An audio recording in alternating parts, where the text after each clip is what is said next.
मजा आएगा ना भिडो. गौरव आणि इलजचं भांडण सोडवण्यासाठी झालेली आहे. तर किस्सा असा होता का त्या दिवशी अकोल्याला तांदूळ आणायला गेले होते. गौरव, अनुज,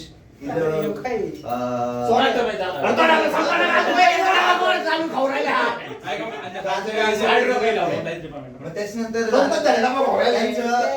सामान आणण्यावरून भांडण आले. हिला मी काय पैसे दिले म्हणजे ते भात जो आणला ना तांदूळ काय पुरेसे पैसे दिले नाही. त्याच्यावरून गौरव चिडला.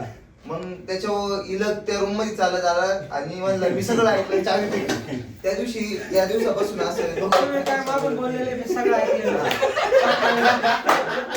असे होते बाहेर तर काय बोलला ते मी सगळं ऐकलेलं आहे. चावी फेकून बाहेर गेले. पुढची गौरव वाईट बोलत होता आणि यांनी बाहेरून ऐकलं. बाई सॉरी पण म्हणाल.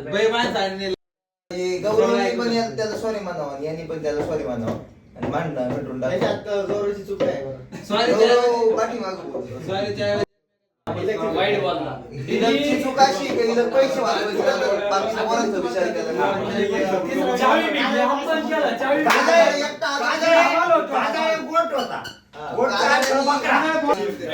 शिप ऋतिक नव्हतं, शिप डॉंकी ऋतिक होता.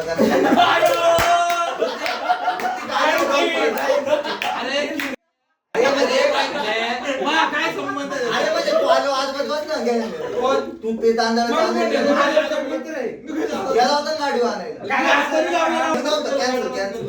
सगळी चूक याची आणि डबा संपला लवकर.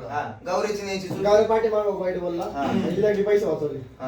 पोरांचा विचार न पोरांचा न विचार कर. चावी फेकून अपमान केला तू गौरव. गौरवचं नाही म्हणणं. काळ्या पिवळ्याची चावी फेकून अपमान केला. त्याच्यात हे आणायचं गौरीचं असं म्हणून आणि हिला म्हणला नाही गाडी बसनी आणायचं. बिचारे काय याला एक गाडी द्यायची होती ना. पुढे निघून आणायचं ना. काय एक म्हणलं तू चाटच गाडी चालू ठेवा. मा म्हणणं असं आहे. मी काय म्हणतो मिसकम्युनिकेशन मुळे झालेलं आहे. गैरसमज झालेला हा. त्यांचं तुम्ही नाही का सुधरून घ्यायचं कारण काय आपलं पहिले समजायला नाही का